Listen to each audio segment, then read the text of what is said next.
Hey guys, Melissa here. So I just want to take a moment to go over this app that you can get. I know you can get it on iPhone. I'm assuming you can get it on Android as well. It's called Interval Timer. This is what it looks like in the App Store. I know there's a free version and I believe the paid version is just a few dollars. But I've really enjoyed it. So I just want to go through this with you really quick. So if I pull it open on my phone, this is what's going to pop up.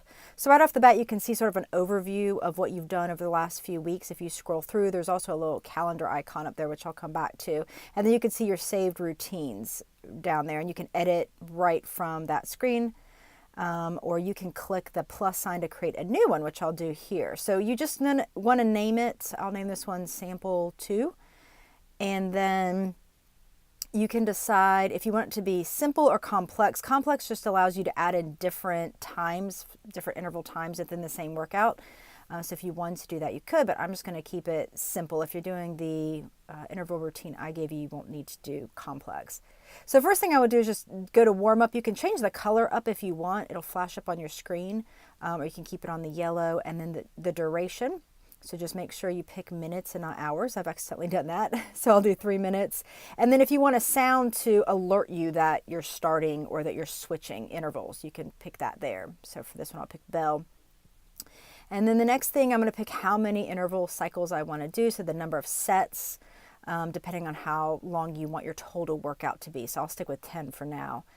And then here I would decide if I want the high or the low first. So since I did a warm up, I'll do the high first. And then same thing, I'm going to go in here and set my time. So I'll do 2 minutes. Sound, and you can click that little arrow to get a sample of the sound to see if you like it or not. Again, it just dings when it starts, when the interval starts, to let you know you're supposed to start the high or start the low or start the cool down. So I would pick that. And then again, I can change up the color. And then I would do the same thing with the low intensity. So for the low, I'll go just 3 minutes. And then again, if I want to do a different sound, just to keep it easy to remember, I can do that. And then the color. So I would do that there. I can repeat it if I wanted to for some reason.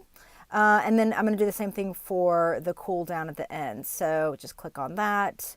Again, I can pick my time, my sound, and if I wanted to switch up the color. So for this one, I'll do 5 minutes, 5-minute cool down here.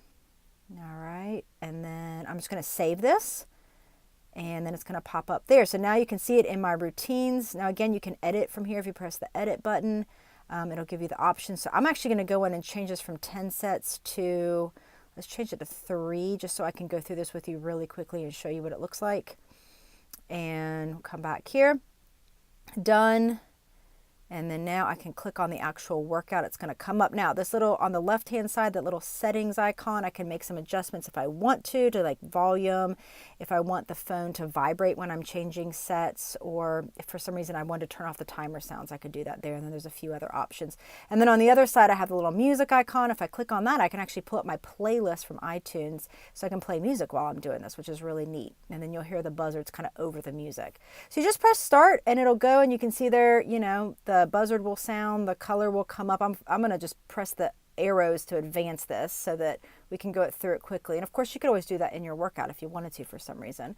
So you can just kind of see what it looks like here, going through high and low. Again, you can't hear the sounds, but normally you'd hear a little buzzard sound at the beginning of each interval. And then the 5-minute cool down. Again, I'll kind of skip through that. And then you get this little note when you're done saying you're done. And you press OK. And then you just X out, and now this will pop up for you on your kind of weekly overview there. So I've actually got 2 on the same day, but you know, normally you would see that across, or you could see it on your calendar. So it's just kind of fun to see your progress. So that's it. That's a quick overview and just some advantages of intervals. You know, really it's great because you can burn more calories for the same amount of time. It's a great way to improve your conditioning or your speed if that's something that you're wanting to do without overdoing it. And then I think it just kind of keeps it fun and focused, and especially if you have an app like this that you can use where you can see your progress, you're getting those reminders, you can go out and listen to your music, you don't have to think about it too much. So hope you guys enjoyed this, and I hope you find it helpful.